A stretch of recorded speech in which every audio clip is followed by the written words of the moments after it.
онлайнаар бас ном сонсож байгаа хүмүүс бас мэдээсэй гэж хүсэж байна. Цэгц цогсохын учир гээд энэ ном шинээр одоо дахин хэвлэгдэн гарсан. Өмнө нь 2013 онд бурхан надад ном одоо орчуулж тийм ээ хийлж гаргах одоо санааг өгөх үед хамгийн анх гаргасан ном бол энэ цэгц цогсохын учир ном. Брюс Личвилд гээд Австралийн одоо бидний сурж байгаа нь ACC гэдэг энэ сургууль энтрийг гэсэн одоо Австралийн сэтгэл зүйн сургууль энтрийг байгуулсан. Вайвам дотор энэ тийм ээ одоо тэгшлүүр тэгээд донтогчийн зөвлөгч бүтээх сургууль. Энэ сургуулиудыг эхлүүлсэн мундаг эмч хүн тэгээд бурханлаг түүний эхнэр Нели Личвилд хоёрын одоо бичсэн цэгц цогсохын учир буюу бусдаас хамааралтай эрүүл бус байдлаас эдгэрх нь гэдэг. Ер нь бол Аз хүмүүс бол маш их хүмүүсээс хамааралтай байдаг. Тэр шууд бодогддог тийм үү? Тэр ингээл ямар нэг юм сонгож өмсөхдөө хүн юу гэж бодох вэ? Тэр юу гэж бодох вэ? Энэ юу гэж бодох вэ гэж. Бид нэр маш хүмүүсээс хамааралтай байдаг. Яг энэ зүрх сэтгэл дотроо бид нар хүмүүсээс хамааралтай тэр бүхтөр байдлаас, тэр хүлээстэй байдлаас, тэр санаа зовсон дантаас яаж бид нар чөлөөлөгдөж эрүүл сарвал сэтгэл зүйтэй амьдрах талаар маш гайхалтай ном байна. Өөртөө ажиллах. Тэгээ энэ номыг бид нар дахин хэвлэн гаргасан. Олон газраас хүмүүс асуудаг энэ номоо дахиж гаргахгүй мó. Тэгээд дахиж гаргасан. Тэгээ үүнийг бас ийм гоё гаргахад манай Тамир Аби хоёр маань их хүчин зүтгэл гаргасан. Өдөрөө талархъя. Олон хүмүүс үнэхээр ивэл болоосаа. Тэгээд яг тэр үед 2013 онд бурхан надад нэг ийм үг хэлсэн. Чиний хүрээгүй газарт энэ ном хүрэх болно. Тэгээ Европ, Солонгос, Америк олон газарт байгаа монголчуудаас талархлыг сонсч ирсэн. Бас ном явуулж өгөөч ээ. Энэ номыг чинь би хүнээс бэлгэнд авсан. Ямар гоё ном бэ? Өшөө явуулж өгөөч ээ гэд бүр 10 марвар ингээд явуулж ирсэн баг. Тэгээ бурхан яг л одоо хэрэгтэй цагт хэрэгтэй зүйлийг биднээр бас хийлгэж байгаа талархаж байна. Олон хүмүүс эзэн дотор үнэхээр цэгц цогсон алхах болдог. Библиэд цэгц цогсох талаар бичсэн үг зөндөө байт юм лээ. Есүс цэгц цогсоод. Тий. Цэгц цогсоод гэдэг дандаа. Бас цэгц цогсож чадахгүй хүмүүсийн тухай Библи зөндөө байт юм лээ. Тэгэхээр бурхан биднийг бол цэгц цогсоосоо гэж хүсдэг байгаа. Өдөр Исая номын 43-ийн 21-р ишлэлийг гаргая. Исая номын 43-ийн 21. Өнөөдөр би та бүхэн жинхэнэ ёроолийн талаар хуваалцах болно. Исая 43-ийн 21 дээр өөртөө бий болгосон ард түмэн минь миний алдар магтаалыг тунхаглана гэжсэн байна. Өөртөө бий болгосон миний ард түмэн тийм ээ миний алдар магтаалыг тунхаглана гэжсэн. Тэгэхээр бид хизээч өөрийнхөө төлөө амьдрдаггүй. Ер нь өөрийнхөө төлөө амьдрж ин гэж боддогч эцэстээ үхэл ирэх үед бид нар өөрийнхөө төлөө амьдрдаггүй юм байна гэдгийг бид нар хизээ нэгэн цагт ойлгодог. Бид нар хэн нэгний төлөөс амьдрдаггүй. Бид нар хэн нэгний төлөө гэж амьдрах тэр мөчөөсөө эхлэн хэн нэгнээс бид нар ямар нэгэн зүйлийг хүсэж шаардж эхэлдэг. Олон ээж аав нар хүртэл үр хүүхдүүдийн төлөө гэж яваад сүулдэ яадаг үлээ. Хүүхдүүдээ өөрийнхөө хүснээр амьдруулах гэж оролдог.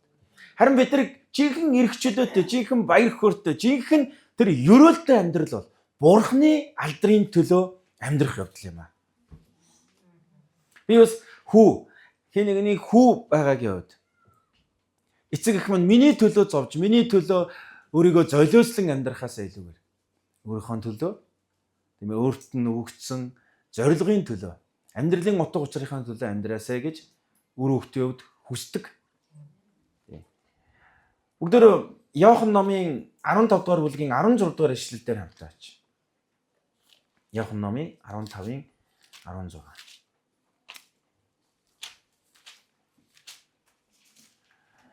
Нэрийгдсэн. Та нар намайг сонгоогүй. Харин би та нарыг сонгосон. Та нарыг явж жимс гаргаж, үр жимс чинь үрд байгаасаа гэсэндээ би та нарыг томилсон.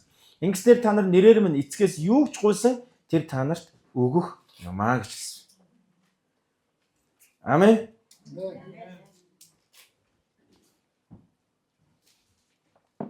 Эзэн биднийг сонгосон.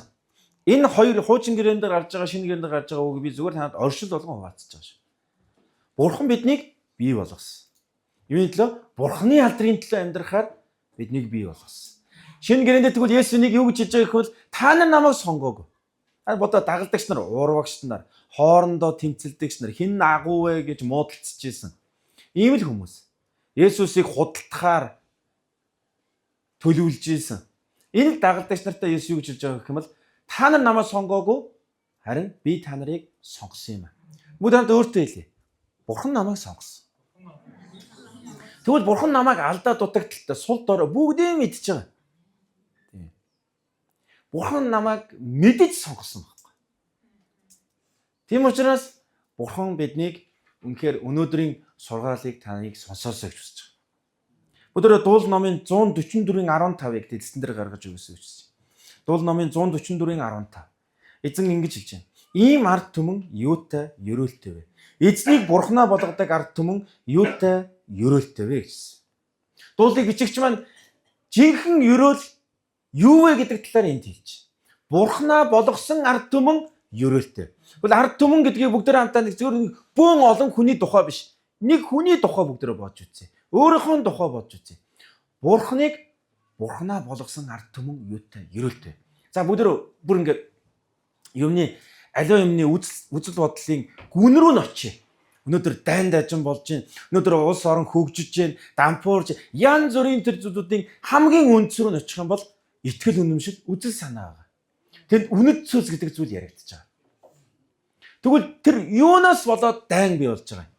Юунаас болоод тэр одоо хагаралцаж, альсвал юунаас болоод тэр хөгжиж байгаа гэх юм бол хүнд итгэж найдаж байна.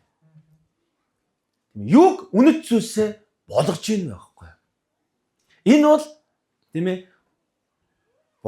бурхантай ард түмэн үү үгүй юу гэдг нь харагддаг байна. Өчигдөр би бас жолооч болсон цагаас 18 жил болоход анх удаага машины араас ингээд мөргөж одоо үзлээ их наашин тий. Ямар ч байсан маш тийм одоо өөрийн буруугаасаа гэх юм уу санамсаргүй байдлаасаа. Тэгээ би тэр ихчийг итгэгч хүнийхээ хувьд. Бурханд итгэдэг хүнийхээ хувьд. Өөрийнхөө бурууг бурхан намайг харж байгаа шүү дээ гэх тийм үү. Би буугаад та одоо яахлаар гинт зогсдгийн аль эсвэл ингээд хэлж болох л байсан. Мэдхгүй. Гинт зогсож байгаа шиг л болсон мэдхгүй байна гэхдээ. Тэгээ тэр яалтчгүй миний буруу. Би уцнаасаа юм харж агаад мөрөгц. Тэгээ миний буруу намайг уушлаарай. Цагдаа ч гэсэн маш ингээд баярлж байгаа байхгүй. Тэгээ нөгөө их чиж ингээ хохирлгүй даатгалаас хохирлгүй болгоод зогсохгүй би бензинийх нь мөнгө өгөөд цагийг чинь бас зөндөө үрлээ гэд ингээ өгсөн. Энэгээр би сайрах гэж байгаа биш. Би бурхантай хүн баймаар. Би бурханаас имиж амьдрмаар. Бурхан намайг харж байна. Би дахиж ийм зүйл хийхгүй тул хин нэгний тийм ээ дөнгөж замын цаашаа гараад ажлаа хамжуулах гэсэн хүний 3 4 цаг хохироосон доо. Үнэхээр харамсаж байгаа хүнийхээ. Тэгэхээр бурхантай ард түмэн байна гэдэг бол энэ дээр хэлж байгаа байхгүй. Хоёр удаа хэлсэн байна. Юутай гэдэг үг. Энд чинь бүр ингээ харьцуулж штэ тийм үү. Бүр харьцуулахын аргагүй ерөөлтэй юм аа гэж хэлж байгаа. Тэгээ бурхан намайг өчтөр явж явах үед нэг зүйлийг маш гүнзгий ойлгуулсан. Сатан Йовыг ингээд оролдохоор бурханаас зөвшөөрөл гуйдаг тийм үү. Тэгэхээр Йов юу гэж хэлдэг вэ? Бид нь амьд нь л хүрж болохгүй шүү гэж хэлдэг. Тэгээ тэр зүйлийг маш ойлгосон. Тэгээ өчтөрөөс эхнэр маань тодорхой хэмжээнд бас нэг жижигхэн машины эвдрэл болоод. Жижигхэн ч юм уу, том ч юм уу мэдгүй.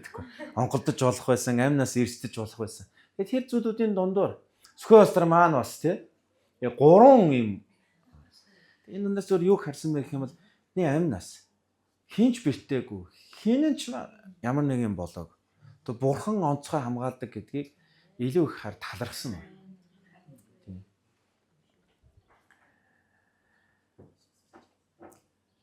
Стандарт Монгол орчуулга буюу яг еврей хэлнээс нь орчуулсан энэ орчуулган дээр ингэж хэлсэн. Ийм ард түмэн юутай сайшаалтай вэ? Яавыг бурхнаа болгосон ард түмэн юутай сайшаалтай вэ гэж хэлж байна. Сайшаагдчих штэ тийм үү? Онцгой ард түмэн гэж тийм ээ дуудагдах талаар хэлж байгаа байхгүй. Дуулал номын 33:12 дугаар ишлэгийг харах юм бол бас л ингэж хэлсэн. Дуулал номын 33:12 дээр өөрсдийн бурхан нь эзэн байдаг үндэстэн. Өв юугаа болгохоор түүний сонгосон ард түмэн ерөөлтэй гэж байна. Өөрсдийн бурхан нь эзэн байдаг үндэстэн. Өв юугаа болгохоор түүний сонгосон ард түмэн ерөөлтэй. Дуулал 33:12. Тэгвэл стандарт Монгол орчуулга дээр ингэж хэлсэн. Яавыг бурхнаа гэж хүндэлдэг үндэстэн. Яавыгийн сонгож өв эзэмшлээ болгосон ард түмэн ерөөлтэй гэж хэлж байгаа. Өнөөдөр би Энэ талаа танаа тооцооч. Ер нь Бурхныг Бурхнаа болгоно гэдэг бол сонголтын тухай ярьж байгаа шүү. Уул нь бол хараа Бурхан биднийг өөрийнхөө алдрын төлөө бий болгосон.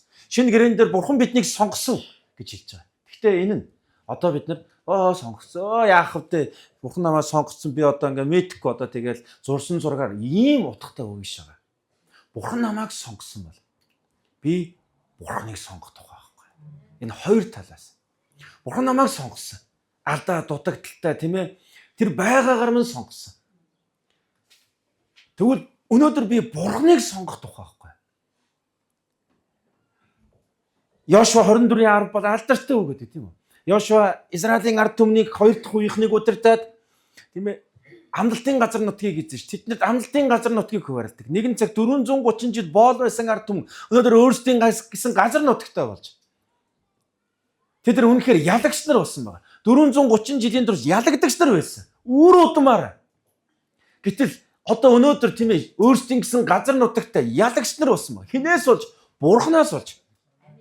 Тэгээд Йошуа өнөөдөр Израилийн 12 овгийн удирдагч нарын өмнө зогсоод хэлж байгаа байхгүй 15 дээр. Эзэнд үйлчлэх нь та нарын хувьд тааламжгүй байвас. Хинд үйлчлэх вэ гэдгээ өнөөдөр өөрөө сонгох гэж хэлж байгаа байхгүй. Бурхан яг бидэнд ингэж хэлдэг байна. Ийм тохиолдолд, ийм асуудалд, ийм зөрчил маргаан донд чи хэний тал зогсох вэ? Хэний үгийн дагуу байх вэ? Өөрийнхөө дур зоргоор байх уу? Дул номон дээр өөрийнхөө дур зоргоор байгсныг адгуу садил гэж хэлсэн байдаг. Есүс тэгвэл шинэ гэрээн дээр өөрийнхөө дур зоргоор авиралдаг хүнийг гахааг яаж ч угаагаад шавартай хөлбөрдгөө гэдэг зүйлээр хэлсэн байна. Яг тэгвэл бид хизээж өөрийнхөө дур зоргоор сайн сайхныг хийж чадахгүй. Тэгээд Ефрат мөрний цаана байгаа эцэг дээдсийнхаа үйлчилж байсан бурхтад мөргөхөө. Энэ бол Египтийн тухай ярьж байгаа. Эсвэл нутаглаж буй газрынхаа Аморчуудын бурхтад үйлчлэх үү? Харин би болон манай гэрийнхэн бид эзэнд үйлчлэнэ гэлээ гэж Йошуа хэлсэн байна. Тэр Йошуа өнөөдөр яг л Бурхны тэр зүрх сэтгэлээр биднэрт энэ үгийг хэлж байгаа. Өнөөдөр хэнд үйлчилж байна? Өнгөрсөн 7 хоногоо бодоод үзэх үе тийм ээ. Би ер нь Бурхантай хүн мөн үү? Би ер нь Бурхныг хүндэлдэг, түүнээс имээдэг, түүнд захирагдаг хүн яг мөн үү? Тэгвэл Бурхан танд өнөөдөр хэлж байна. Тэгвэл миний хүү, миний охин, би чамайг өрөөхийг хүсдэг юм аа. Би чиний хувь жинхэнэ өрөөлч юм аа. Тэхийн тулд миний тал чи сонголт хийж, надаас имэж, тийм ээ намайг хүндэлдэг нэгэн байгаасай. Ирж байгаа 7 хоног тийхүү шийдвэр гаргаасай. Бурхан бидэрт хэлж байна. Ирмэ номын 31-33 дээр бүр тийм ээ тэгсэн ч өөрөөс нь тэрсэлж тэгсэн ч өөрийнхөө ард түмэн байхыг сонголтоос татгалзчихсэн ард түмэнд юу гэж хэлж байгаа юм бол 31-33 дээр. Гэвч тэр өдрүүдийн дараа. За тэр өдрүүд гэдэг нь тийм үү? Тэр цөллөгийн дараа байхгүй юу? Тэр цөллөгөөр дамжуулан Бурхан тэднийг өөрчилнө гэж хэлсэн. Бурхан биднэрт тохиолдуулж байгаа зовлон бэрхшээлээр дамжуулан биднийг өөрчилж идэг. Бидний зүрхийг зөөлж идэг. Тэгээд Израилийн гэртээ миний байгуулах гэрээ нь энэ юм. Эзэн тунгаглаж байна. Би хуйлаа тэдний дотор гэж. Би тэдгэрийг зүрхэн дээр нь бичнэ. Би тэдний Бурхан, тэд миний ард түмэн болно гэж хэлж байгаа байхгүй. Тэгвэл би эндээс нэг зүйл юм. Бурханыг сонгодог. Бурханаа болгосон ард түмний дотор нэг өөр зүйл байдаг байна. Ирмэ ном дээр. Зүрхэнд нь Бурханы үг бичигддэг. Зүрхнээсээ Бурханы үгийг эмээн хүндэлдэг байна. Зүрхнээсээ. Хуйлаа тэдний дотор хий.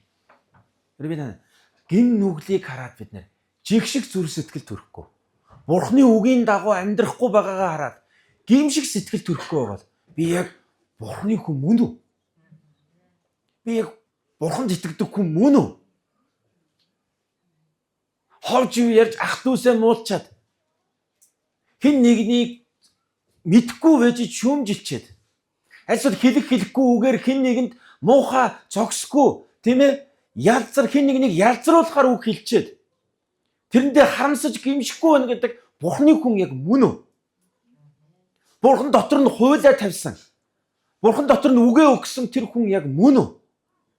Ирмэ ном дээр хэлсэн тэдний дотроос чулуун зүрхийг нь аваад би махан зүрхийг буюу гимшдэг имтэрсэн тэр зүрхийг Бурхан өгнө гэж хэлсэн.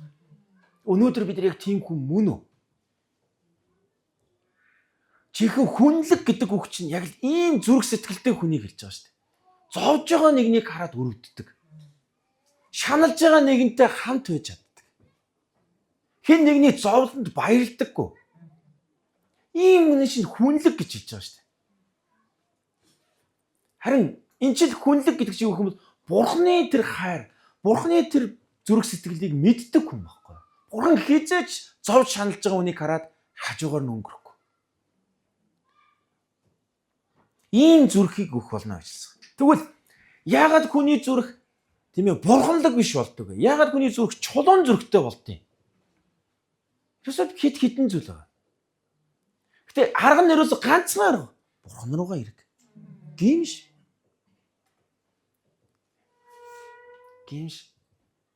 Хэрвээ надад үзэн ядчихаа, үл уучлж байгаа. Хин нэг нь байх юм бол би яаж хайраар амьдрах вэ? Тийм үү? Тийм учраас хэрвээ биднэрт ямар нэгэн хан хүмүүстэй харилцахад хан юм байгаад би бол ерөөсөө яг энэ дээр ёстой маш их тэмцдэг. Бурхны өмнө очдог. Би бүр ингээд баг нэг өдөр ч их нэртэйгээ ам зөрөөд нэг хоногийг ч ингэж баг өнгөрүүлж үзээгүй. Би бол ингэ шийддэг. Ингээ хэрэлдэж магалсан би 3 өдөр юм дуурахгүй байхаар ямар байдгийг харуулъя. Нэг өдөр ч хонч чаддаг. Яагаад тэгэхээр чи хэн нэгэнтэй хамтаа амьдрна гэдэг чинь яаж Бурхны хайраар амьдрах вэ? Хурдган шиг ойлголцож, хурдган шиг ярилцаж, хурдган шиг уучлалдгүйж. Тэгээ цаг өнгөрөх тусам миний дотор нэг сони юм болдог. Уул ингээд муудалцаж хин нэгнтэй зөрчил маргалсан дараа ингээд тодорхой хугацааны дараа бол ингээд өөрийгөө зөвтгөх. Тийм миний бас зөв шттэ тэр. Цаг хугацаа ингээд жоох явдаг. Нэг өдөр өнгөрнө. Ариун сүнс миний дотор юу ингээд нураадаг гэх юм бол миний зөв шттэ гэдгийг нураагаад. Тэгээд яадаг гэх юм бол миний буруу гэдгийг гаргаж ирдэг. Би энд ариун сүнс маш талархдаг. Тий. Яагаад гэвэл зүрхийг минь хатууруулахгүй байгаа. Тэгээ би тийм биш тэ нэр. Би тэгэж тийм үг хэлэхэр чи хүн яаж уурлахгүй байх юм бэ? Ийм үг хэлэхэр чи хүн яаж гомдохгүй байх юм бэ гэж гимшдэг. Бурхны өмнө гимшдэг. Яагаад гэх юм бол Библи хэлсэн. Зүрхэндээ гашуун үндэстэй гэх юм бол тэр гашуун үндэсээр олон хүмүүсийг бид нар бохирдуулдаг гэжсэн. Нэг хүнтэй гашуун үндэстэй. Тэг бусад хүмүүсийг бид нар зөв зөвөр байгаа хүмүүсийг ч гэсэн бид нар бохирдуулж байдаг. За яг бэлдсэн сургаал бол биш шүү сайных заяа. Ер нь бол бид нар бурханлаг амьдрч гэнэ үгүй гэдэг юмгаа бид нар харилцаанаасаа бид нар таньж мэдэх боломжтой гэдгийг л хэлж байгаа шүү.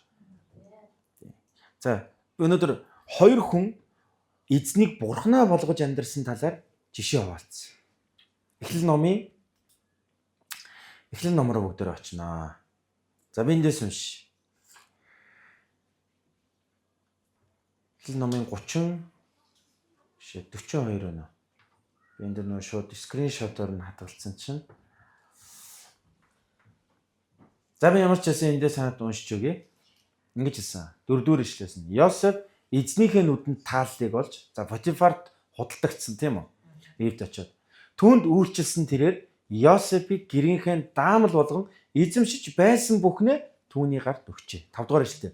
Тэрээр Йосефээр эд хөрөнгө харгалзууснаас хойш эзэн Йосефийн төлөө Египт хүний орон гэрийг өрөөж эзний өрөөл гэр болон тариалангийн талбай түүнд байсан бүхэнд буув. Тэрээр өөрт байсан бүхнээ Йосефийн гарт даатгаад идэх хоолноосоо өөр юунд санаа тавихаа болжээ. Йосеф чирэг сайхан биетэй үзэгсэлэнтэй сайхан эр байлаа. Түүнээс хойш эзнийх нь ихнэр Йосефт харц чулуудаж надтай унтаач гэж хэлв. Харин Йосеф татгалзаж эзнийхээ ихнэрт харагтун миний эзэн гэрийн доторх юунд санаа тавьдаггүй бөгөөд өөрийн эзэмшдэг бүхнээ тэрээр миний гарт өгсөн учраас энэ гэрт надаас илүү их хүн байхгүй. Та түүний ихнэр учраас тэр танаас бусад юу ч надад хориглоогүй. Би яаж ийм ёрын муу хэрэг хийж бурхандаа нүгэлдүүлэх билээ гэв. Тэр эмэгтэй өдрөөс өдөрт Йосефийг ятгахсаар байсан боловч тэрээр өөртөөгөө хамт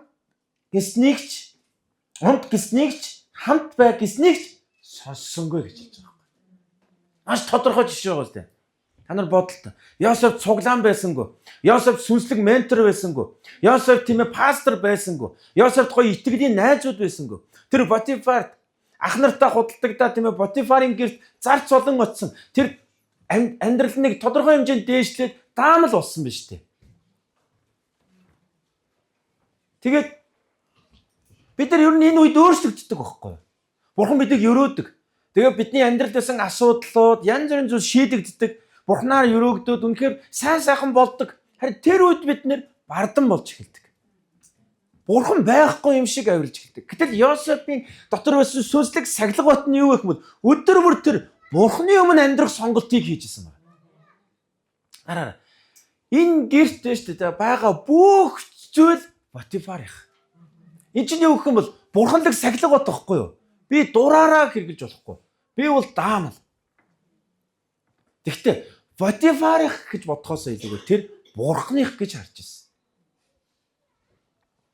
Тэгээд тийм сахилга бат, тийм сүнслэг төлөвшил түүн дотор суусан учраас тэр юу гэж хэлдэг? Түүний эхнэр түүнийг уруу татах үед би яаж ийм ёрын муу хэрэг хийж бурхандаа нүгэл үлдэх вүлээ гэж хэлсэн. Бурхандаа шүү. Тэгэхээр бидний нүгэл бурханд үнэхээр одоо үл таалагддаг байна шүү. Нэг Йосеф яаж мэдв? Тэгэхээр өнөөдөр бүгдөө Йосеф шиг бурханыг эзнээ болгосон амьдралаар амьдрцгаая. Миний тийм ээ гин нүгэл бурханд ямар их таалагддаггүй вэ гэдгийг мэдэж имээцгий. Бурханаас имэх зүрх сэтгэл гэдэг бол өөртөө бий болгох ёстой сахилга бат байхгүй. За манайхан байна уу? Ажид он дэлэхгүй би байгаа шүү. Би сонсож байгаа шүү. Муу нэгэн бол бидний зүгээрээ гэж биднийг хинэггүй байлгахыг хүсдэг. Гэхдээ чи хүн штэ. Гэхдээ чи тэгээ хүн юм чин ийм зүйлийг хийгээд зүгээр штэ. Тэр гимшихгүй өнгөрнө. Тэгээ бид нэ гимшихгүй байна гэдэг чинь бурхан тийм ээ таалагдахгүй тэр хандлагад бид нэр суралцж байгаа байхгүй баг багаар. Тэгээд та өнгөрсөн 7 хоногт би хуваалцсан штэ. Фараон зүүдлээд хинч тайлж чадаагүй тэр хаад тийм ээ та нар тэр үеийн Египтийг тэр түүхээс харах юм бол тийм ээ бүр асар том газар нутагтай. Юу тэр үеийн тийм ээ дэлхийг удирдахжсэн гүрэн штэ. Тэр гүрний тийм ээ ерөнхий сайд болон томилогдсон. Тэгээд фаронд очиод зүүдийг нь тайлахаар хэлэхдээ юу гэж хэлдэг лээ? Би бишээ бурхан минь. Бурхан тайлдаг юм аа гэж тэр хэлсэн байна. Just бурханыг эзнээ болгосон хүн бол ямар ч үед тийм ээ бурханы доор амьдэрдэг. Сатаны ерөөсөө Люцифер буюу тэнгэр элч байгаад бурханаар тийм ээ тэр шийтгэгдэн газарт хаягдсан цорын ганц шалтгааны юу хөө тэр бурхан болох гэж оролцсон байна. Өөртөө магтаалыг авах гэж оролцсон. Би яагаад Исая 43:21-ийг түрүү хамгийн түрүүнд уншсан бэ? Бид нар бурханы алдрын төлөө бүтээгдсэн байхгүй юу? Бидэрт ямар нэгэн сайн зүйл болж байгаа бол, надад ямар нэгэн авиас чадвар байгаа бол, миний амьдралд амжилт, ямар нэгэн нэр алдар маань түгхээр зүйл тохиолж байгаа бол бид дотроо юу гэж бодох ёстой гэх юм бол бурхан минь алдаршаарай. Энэ бол бурханыг эзнээ болгосон хүний амьдрал байхгүй юу? Би гэртээ өрхийн тэргүүн гэж байж болно. Тийм ээ. Хүүхдүүдийнхээ аав нь ээж болно. Гэхдээ түүнээс илүү зүйл нэг бол бурхан манай гэр бүлийн тэргүүн гэдгийг мартаж болохгүй. Би бол гэртээ хаан маань, бор гэртээ хаан маань, богд гэж бидний бити томроорой. Бурхан нэг алгадах юм бол ерөөс бид нар юу ч үлдэхгүй шүү. Яагаад гэвэл Библиэлд юу гэсэн бол шодрог бас хуурамч хүмүүсийн сүрэл нь гинэт ирдэг гэж хэлсэн байгаа шүү. Тийм учраас энэ хүмүүс чи зүгээр л байна штэ. Гинэт ирнэ. Библи. Гинт сүрэл ирэх болно гэсэн. Анчаас бид нар имэх хэвээр. Тэгээ Йосеф юу гэсэн? Би яаж юм муухай? Потифарт баригдчих үү дээ. Амжиргаанаасаа салчих үү дээ. Тийм ээ хоолгүй болчих үү дээ. Дахиад боол болох үү дээ. Тийм юм юу ч бодоогүй шүү Йосеф. Харин бурхантайгаа харилцах харилцаагаа тэр хамгийн чухал тавьсан баг. Тэгвэл би танаас асуулт асуусан байна. Таны ер нь бурхантай харилцах харилцаа ямар байна? Бүтэн сойдор ирээд бид нар тийм ээ бурхныг магтах үед ямар байна вэ? Ер нь 7 хоногийн дундуур та бурхныг хэр хүндэлж байгаа юм? Хоёр дахь хүн бол Даниэлийн найзууд байгаа. За 2 дугаар ишлэн 3 дугаар бүлэг дээр байна. Тэгэхэд хаанаараа Даниэлд мөргөөд өмнөх бүлэг дээр нь өстө чиний бурхан Небухаднезар хаан зүүдэлдэг. Тэгээд зүүдийг нь Даниэл тайлж өгдөг байхгүй. Тэгсэн чинь Даниэлд мөргөөд чиний бурхан жинхэнэ бурхан юм байна гэдэргээл бөө юм болдог. Гэсэн дараагийн бүлэг дээр нь хөрөг шүтэн өөртөө зориулаад өөрийнхөө дүр төрхөөр айгүй том шүтэн барьсан тухай гардаг. Тэгээд мөргөөгүй хүн энэ шүтэнд мөргөөгүй хүн үхэх болно гэж. Тэгээд тэгсэн чинь Даниэл болон Даниэлийн найзууд мөргөөгөө гэдгийг эргэн тойрны хүмүүс хэлдэг баг. Яг өмнөх бүлэг дээр нь Даниэлийг шүү дээ. Бүр ерөнхий сайд болгон томилж байгаа томилгоо гардаг. Даниэл хааны хөрөгт мөрөхгүй бол би одоо ерөнхий сайдаас огцорчин. За ерөн зүгээр нэг мөрөгсөн болоо явжийг тэгээгүй шүү. Бүр огт мөрөхгүй гэж хэлсэн. Тэгээд энэ үгийг хэлж 13 дугаар. Тэгэхэд цуглдан гэлгэлсэн Небухаднезар хаан Шадрах, Мишах, Абедnego нарыг. За энэ бол Бабилоны нэр шүү. За тэдэрт өгсөн. Жасан ирчүүд хааны өмнө хүргэгдэн гэрв. Тэгээд Небухаднезар тэдэнд Шадрах, Мишах, Абедnego нараа та нар бурхад минь үйлчлдэггүй болоод миний босгосон алтан хөрөгт мөргөөг нь үнэн үү? Бүр бурхад нь ч мөргөөгүй гэж штэ. Тэгээд зогсохгүй бүр хааны өөрийг нь хийсэн хөрөгт хүртэл мөргөөгүй гэж байна. Үнэн үү гэсэн чи тэд хэлж байгаа. Та нар одоо бүрээ, лимб, ятаг, хуур, босоо ятаг, баг, бишгүүр хийгээд бүх төрлийн хөгжмийн дууг сонсмогч миний бүтээсэн хөрөгт мөрөхөд бэлэн байвал сайнсан гэж хэлж байгаа. Тэгээ харин та нар мөрөхгүй яваас дүрлцсэн галтай зуухан тэр даруй хаягдана. Миний гараас та нарыг аварч чадах бурхан хинсэн билээ гэвэ. Шадрах, Мишах, Абедnego нар хаан тариулан Небухаднезар том хэлж байгаа шүү дээ. Энэ хэргийн талаар танд хариулах хэрэг бидэнд байхгүй. Танд тайлбарлаад авах ямар ч шаардлага байхгүй. Бидний үйлчлдэг бурхан биднийг аврах бол дүрлцсэн галтай зуухнаас ч хаант нь таны гараас ч биднийг тэр аварна. Хэдийгээр дихгүй байсан ч хаантаа бид бурхадтай нь үйлчлэхгүй мөн таны босгосон алтан хөрөгт мөрөхгүй гэдгийг мэдсүгэ гэж хэлж байгаа байхгүй. Энэ ямар амар том байна. Нара Египт тухайн үеийн дэлхийг удирдах гэсэн гүрэн байхад Йосеф ингэж хэлж байсан. Тэгвэл дэлхийг удирдах гэсэн Бабилоны гүрний дунд Даниэл зогсоод ерөнхий сайд хаандаа хэлж штэ. Хаан нь зүгээр сайхан бэлэг тэндэг. Ерөнхий сайд бүхнийг шийдэх хэрэгтэй. Тэр хүн хаанд хэлж штэ. Өнөөдөр мөрөхгүй бол юм байр суурь биш бүр амь настай тооцоо ийнэ гэж. Тэгэд хэлж байгаа байхгүй. Тань тайлбарлаад авах юм байхгүй бидэрт. Бид нар бол бурхандаа мөрөгдөг. Бид нар бурханаа хүндэлдэг. Тэгэд яадаг үлээ үр галтай зуухан. Бүр тэр галтай зуух асж байгаагаас хэд дахин илүү дүрлзүүлж яагаад хайдаг үст. Гэтэл тэд шатаагүй харин бурханы дүртэй нэгэн тэднэртэй хамт дөрүүлээ байгааг Небухаднезар хаан олж гардаг. Тэгээд гарч ирснийхэн дараа юу гэж хэлээ? Мөрөгдөг. Тэгээд бурхан байд. Дараа нь юу болдог лээ? Небухаднезарын хааныг бурхан гимшүүлэн цөл рүү хээрийн аратан мэд хэдэн жилийг цөлд өнгөрүүлэх боломж өгдөг. Тэгээд Небухаднезар хаан үнэхээр бурхан байдаг гэдгийг мэдээд гимшээд тэр дахин хаан судалтаа ирдэг. Даниэлийн үед олон хаадууд байсан ч Небухаднезар хаан л гимшин буцаад хаан судалт ирдэг. Харин бусд нь бүр зарим нь бүр хуруу гарч ирэл хан дээр тийм ээ хуруу гарч ирээд надад мөрөг зөрөг гэж томсон хуруу гарч ирэл тэр дороо өгчээсэн. Ийм л одоо шинэ гэрэг бичигч маань юу гэж хэлдэг вэ? Биднийг танд хаях эрхтэй. Түүнээс айж нэцгээе гэж хэлдэг. Бидний тэр үрд мөнхөд танд хаях эрхтэй байхгүй. Тэгж бас чадна. Бас тэр биднийг галтай зуухнаас ч аварч чадна. Амен. Энэ бол бидний тамийн тухай бас хэлж байгаа байхгүй. Тэндээс ч гаргах эрх нь бурханд л байгаа. Лазар маш ядуу амьдарч байгаад бурхан руу явдаг. Тэр баян эзэн бурхан үхдэг тийм үү? Тэгээ там руу явдаг. Тэр баян хилдэг шүү дээ. Дүүнэрт минь хилээд өгөөч та. Боломжгүй. Ийшэл битээ ирээрээ дүүнэрт минь хилээд өгөөч. Боломжгүй юм. Тэгвэл эндээс намайг наан чин мөнхийн ус руу аваачаад боломжгүй юм байна. Тэр их бурханд л байдаг. Амен. Өнөөдөр бүгдөө алсын арай чуулганы итгэлийн аханд ус бүгдөө өнөөдөр бурханыг эзнээ болгон амьдарцгаая. Өнөөдөр жоохон хүмүүсийн тийм сонсох дуртай гоё номлол биш үж магадгүй. Харин бүгдөө Бурханаас эмээхэд өөрийгөө сургая. Бурхан харж байгаа. Бурхан харж байгаа. Бурхан мэдж байгаа. Түрүүн цуглаан эхлэхэд байсан шиг зөвхт байдлын төлөө хавчигцад ерөөлтэй явжсэн. 2 дугаар Тимотийн 3:12 дээр Илч Паул ингэж хэлсэн. 2 дугаар Тимот 3:12 дээр энэ үгээр өнөөдрийн номлоо дүгнээд дуусах. Үндэ Христ Есүс дотор сүсэг бишрэлтэй амьдрахыг хүсэгч бүх хүн хавчигдах болно гэж хэлсэн шүү.